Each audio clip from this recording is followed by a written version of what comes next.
Students counselling start हो रही है, ऑल इंडिया काउंसलिंग। क्विकली आपको कुछ चीजें अपडेट कर देना चाहता था, 3 क्वेश्चन के आंसर करना चाहता था। एक तो यह है कि काउंसलिंग में करना क्या क्या है, उसको एक्सप्लेन कर दूंगा।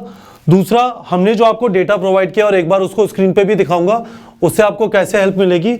और तीसरी चीज, क्या आप नीट प्रेप से काउंसलिंग सर्विसेज भी परचेज कर सकते हैं क्या। मैं आपको सबसे पहले बता देता हूं, हमारे यहाँ पे कोई काउंसलिंग सर्विसेज एग्जिस्ट नहीं करती, तो आप परचेज नहीं कर सकते हो। क्यों ऐसा हमने किया हुआ है, क्यों हम प्रोवाइड नहीं करते, उसका मैं एक्सप्लेनेशन दूंगा। काउंसलिंग के हिसाब से आप सबसे पहले ये सोच लीजिए कि आपको कुछ डॉक्यूमेंट रेडी करना है, ठीक है। एमसीसी की साइट पे आपने एमसीसी पे रजिस्टर किया है, तो आपको पता चल जाएगा कि कौन कौन से डॉक्यूमेंट रेडी करने हैं। मोटा मोटा आपको ये समझ लेना है कि डॉक्यूमेंट आपको डेट ऑफ बर्थ के हिसाब से रेडी करने हैं, 10th और 12th के जो डॉक्यूमेंट है और डेट ऑफ बर्थ के हिसाब से रेडी करने हैं। 12th में आपने पास किया है, 12th पास है आप, और आपके पास फिजिक्स केमिस्ट्री बायोलॉजी था, उसकी मार्कशीट चाहिए क्योंकि 50% एलिजिबिलिटी क्राइटेरिया होता है। और उसके अलावा आपको जो भी सर्टिफिकेट्स वगैरह चाहिए होते हैं अपना कैटेगरी प्रूव करने के लिए, लार्जली वो चाहिए होगा। और उसके अलावा आपको स्कोर शीट चाहिएगा और एडमिट कार्ड चाहिएगा। ये मोटे मोटे डॉक्यूमेंट्स हैं, आपको ये लिस्ट मिल जाएगी जब आप एमसीसी पे रजिस्टर करते हैं, और ये डॉक्यूमेंट आप इकट्ठे कर लीजिए। तो ये तो बात यहां पे हो गई डॉक्यूमेंट रेडी करने की, ठीक है।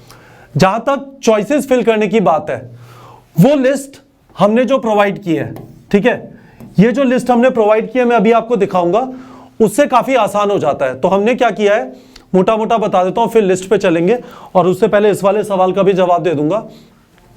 हमने ये किया कि ऊपर से नीचे तक कौन से कॉलेजेस एक के बाद एक फिल होते गए थे। जैसे सबसे पहले मौलाना आजाद था, फिर वर्धमान महावीर और यूसीएमएस था, फिर नेक्स्ट, इस तरह से होता गया।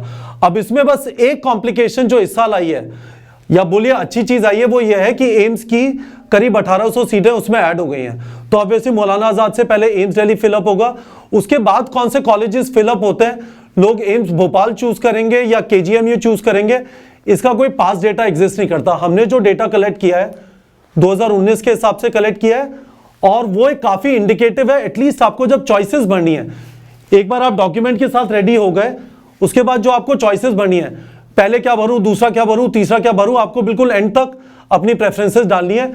उसके लिए आप उस डॉक्यूमेंट को यूज कर सकते हैं। हमने उसी डॉक्यूमेंट को स्टेट वाइज रैंकिंग के हिसाब से भी कर दिया है, जिससे आप स्टेट के लेवल पे कर सकते हैं। अब आपका यदि ये सवाल है कि मेरा ये स्कोर है, मेरी ईडब्ल्यूएस कैटेगरी है, मुझे कॉलेज मिलेगा नहीं मिलेगा, मैं केपेबल नहीं हूं, नीट प्रेप केपेबल नहीं है उस वाले सवाल का जवाब देने के लिए। और उस वाले सवाल का जवाब आपको लार्जली चाहिए भी नहीं, क्योंकि जब तक आपको मिल नहीं जाएगा तब तक मिला नहीं। तो बेहतर यह है कि बस इन 2 चीजों का ध्यान रखिए कि डॉक्यूमेंट रेडी है या नहीं, और कॉलेज का प्रायोरिटी क्या है, ठीक है, कॉलेज का प्रायोरिटी क्या है, ये मैं आपको बता देता हूं। उससे जाने से पहले एक सवाल का जवाब दे देता हूं, क्या आप काउंसलिंग सर्विसेज परचेज कर सकते हैं क्या नीट प्रेप से, या नीट प्रेप काउंसलिंग सर्विसेज क्यों नहीं प्रोवाइड करता है। हम 2 रीजन से प्रोवाइड नहीं करते। पहली चीज, हम लोग का इस चीज में अभी एक्सपर्टीज नहीं है। हम लोग का एक्सपर्टीज बच्चों को नीट की तैयारी कराने के लिए है। हम लोग का एक्सपर्टीज आपको प्रिसाइसली इस प्रोसेस के थ्रू गाइड करने में नहीं है। और इस प्रोसेस में गाइड करने में जो कॉम्प्लिकेशन है वो ये है कि हर एक स्टेट पे जो कैटेगरी वगैरह का हिसाब होता है थोड़ा डिफरेंट होता है। हर एक स्टेट में कुछ कुछ लोकल कॉम्प्लिकेशंस होते हैं, कुछ कुछ जगहों पे गवर्नमेंट कॉलेजेस में भी प्राइवेट कोटा होता है। इतनी नॉलेज अभी हमारे पास नहीं है। मैंने पर्सनली खुद इंफॉर्मेशन कलेक्ट करके वो वाले डॉक्यूमेंट बना दिए जिसमें आपको प्रायोरिटी ऑफ कॉलेज मिल जाएगा। पर काउंसलिंग में सिर्फ ये नहीं है, थोड़ी और लेवल की अंडरस्टैंडिंग चाहिए जो नीट प्रेप प्रोवाइड नहीं कर सकता, अभी प्रोवाइड नहीं कर सकता। हम कोशिश करेंगे अगले साल करने की, पर पता नहीं, तो अभी कमिट करके फायदा नहीं।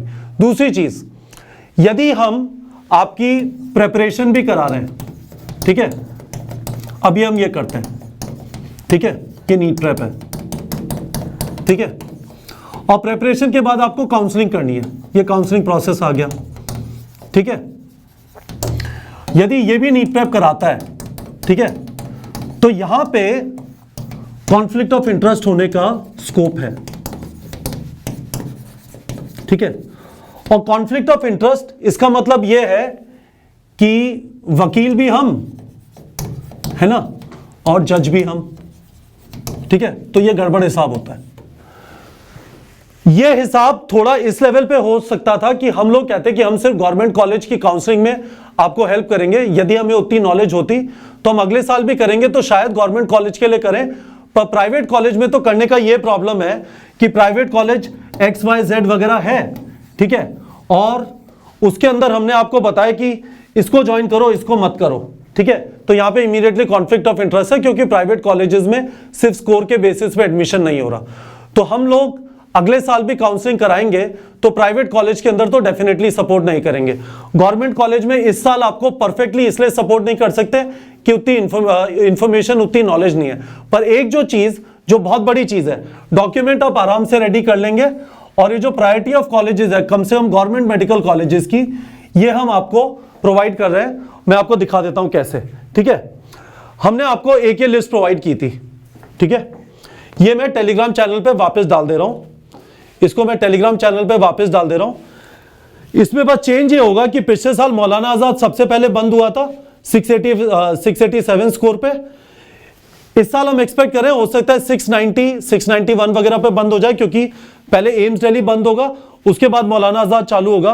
पर आप नीचे की तरफ आना चालू करेंगे, करीब लेट्स से आपने राजस्थान का जयपुर देखा, सवाई मानसिंह मेडिकल कॉलेज, ये बंद हुआ था 655 पे, ठीक है। 760 रैंक 655 पे बंद हुआ था। हो सकता है ये वाला मार्क्स थोड़ा इंक्रीज कर जाए, 10, 15, 20 नंबर, पर ये थोड़ा बैलेंस आउट होगा, क्योंकि साथ में लोग AIIMS Bhopal, AIIMS Rishikesh, AIIMS Bhubaneswar, AIIMS Jodhpur वगैरह भी सेलेक्ट कर रहे होंगे। ये एग्जैक्टली क्या होगा इसका आइडिया नहीं है, क्योंकि एम्स की पहले काउंसलिंग नीट के ये वाले जो मेडिकल कॉलेजेस हैं इनके साथ नहीं हुई थी। पर इससे आपको आइडिया लग जाएगा कि आपको क्या प्रायोरिटी बढ़नी है। इसके बीच में आप बोलना चाहते हैं, सबसे पहले आपने एम्स दिल्ली बढ़ा, फिर मौलाना आजाद बढ़ा, फिर UCMS वर्धमान महावीर बढ़ा, उसके बाद चंडीगढ़ बढ़ा, फिर लेडी हार्डिंग आप गर्ल लिए नहीं बढ़ सकते, आपने BJ मेडिकल कॉलेज भरा, और उसके बाद आपने लेट्स से एम्स भोपाल भर दिया कि सेठ GS से पहले मैं एम्स भोपाल करना चाहता हूं। तो वो सब चीजें आपको खुद को डिसाइड करनी पड़ेगी। एम्स के जो कैंपसेस हैं उसके अलावा आप लार्जली प्रायोरिटी फॉलो कर सकते हैं, और इसके बीच में आप बढ़ सकते हैं। आपको डॉक्यूमेंट्स के अलावा बेसिकली ये सीक्वेंस भरनी है प्रायोरिटी की, ठीक है। दूसरी चीज जो अभी रेलेवेंट नहीं है पर स्टेट काउंसलिंग में रेलेवेंट होगी, वो मैं आपको दिखा देता हूं। तो हमने क्या किया है, स्टेट काउंसलिंग है ना, ये स्टेट काउंसलिंग के लिए भी हमने उसी वाला जो डेटा था उसके हिसाब से आंध्र प्रदेश, ये सारे कॉलेजेस हैं, इस सीक्वेंस में भरे गए थे।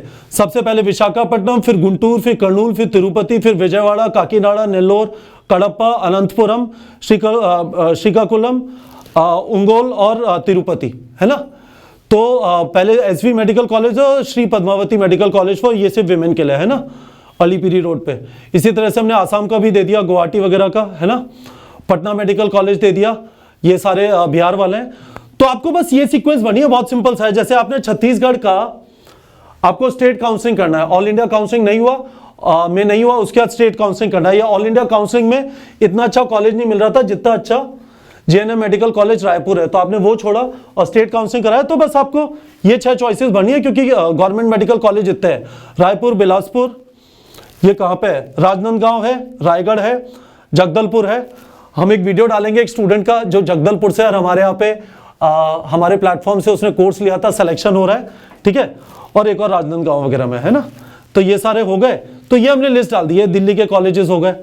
तो इससे आपका स्टेट काउंसलिंग और ऑल इंडिया काउंसलिंग दोनों का काम चल जाएगा। मैं वापस आपको ये वाली चीज बता देना चाहता हूं कि जब आप यहां पे आ रहे हैं तो आपको 2 चीजों की जरूरत है। आपके डॉक्यूमेंट रेडी होने चाहिए, MCC की साइट पे रजिस्टर करके आपको पता चल जाएगा, और आपके पास प्रायोरिटी ऑफ द कॉलेज होना चाहिए। मैं आपको यह भी बता सकता हूं, खुद की नॉलेज इंप्रूव करने के लिए मैंने आपको बताया हम काउंसलिंग सपोर्ट नहीं प्रोवाइड करें एंड टू एंड, क्योंकि उतनी इंफॉर्मेशन नहीं है। मैं अपना ज्ञानवर्धन कर रहा हूँ। एक स्टूडेंट से मैंने रिक्वेस्ट किया कि जब वो इस प्रोसेस के थ्रू जाएगा तो मैं उसके साथ शैडो बन जाता हूं और मैं भी ऑब्जर्व करूंगा वो कि वो क्या कर रहा है, तो फुली हम अगले साल के लिए रेडी हो जाएंगे। पर बच्चों ये वाले जो PDF है, स्टेट की क्या रैंकिंग है कॉलेजेस की और ऑल इंडिया क्या है, इसको आप हमारे टेलीग्राम चैनल पे जाके डाउनलोड कर सकते हैं। इसका लिंक वीडियो के डिस्क्रिप्शन में है, और ये चीज आपको काफी हेल्प करेगी, क्योंकि आपको डॉक्यूमेंट्स के अलावा लार्जली सिर्फ इसी चीज की जरूरत है। मैं आपको एक और चीज बता देता हूं, जरा प्रोसीजर के अंदर इन 3 चीजों को देख लेना। एक है सिक्योरिटी अमाउंट, ठीक है। इस सिक्योरिटी अमाउंट में कॉम्प्लिकेशन ये होता है कि यदि आप डीम्ड यूनिवर्सिटीज के लिए भी काउंसलिंग करा रहे हैं तो सिक्योरिटी अमाउंट ज्यादा हो जाता है, और यदि आप सेकेंड राउंड में अलॉट करने के बाद यदि सीट ज्वाइन नहीं करते क्योंकि आपको स्टेट काउंसलिंग में पार्टिसिपेट करना है, तो उसका कुछ इंप्लीकेशन है। और एक और चीज है कि ये सिक्योरिटी अमाउंट कितना है और ये किन कंडीशन में आपको रिफंड होगा और किन कंडीशन में फोरफीट हो जाएगा, रख लिया जाएगा एमसीसी के द्वारा। ठीक है, तो इस वाली चीज को जरा समझ लीजिएगा। पर ये मोटी मोटी इंफॉर्मेशन थी। पीडीएफ वीडियो के डिस्क्रिप्शन में टेलीग्राम चैनल का लिंक है, मैंने टेलीग्राम चैनल पे ये वाले पीडीएफ डाल दिया है। तो best of luck all of you, ध्यान से करिए ये वाला काम और बहुत ज्यादा टाइम स्पेंड मत करिए। मैं आपको बार बार एक ही चीज बताने की कोशिश कर रहा हूं। डॉक्यूमेंट रेडी करने एक बार का काम है और उसके बाद आपको चॉइसेस भरनी है, जो मैंने आपको प्रायोरिटी लिस्ट दे दी है उसके हिसाब से बस उसमें एम्स को घुसाना है। पर यदि आप बॉर्डर लाइन केस हैं और आपको पता नहीं है सिलेक्शन होगा या नहीं होगा, अपनी पढ़ाई जारी रखिए, काउंसलिंग कराइएगा। पर यदि आप अपनी पढ़ाई जारी नहीं रखेंगे, होप में बैठ जाएंगे कि 15 दिसंबर तक हो जाएगा मेरा, और 15 दिसंबर को आपको पता चलता है कि नहीं हुआ, तो उस टाइम पे आपको काफी चैलेंज फील होगा, क्योंकि टाइम बहुत कम बचेगा नीट के एग्जाम में। इस बात को जरूर से ध्यान रखिएगा। Best of luck to all of you, और बताइएगा कमेंट्स में कि ये वाला सेशन आपके लिए हेल्पफुल रहा या नहीं रहा।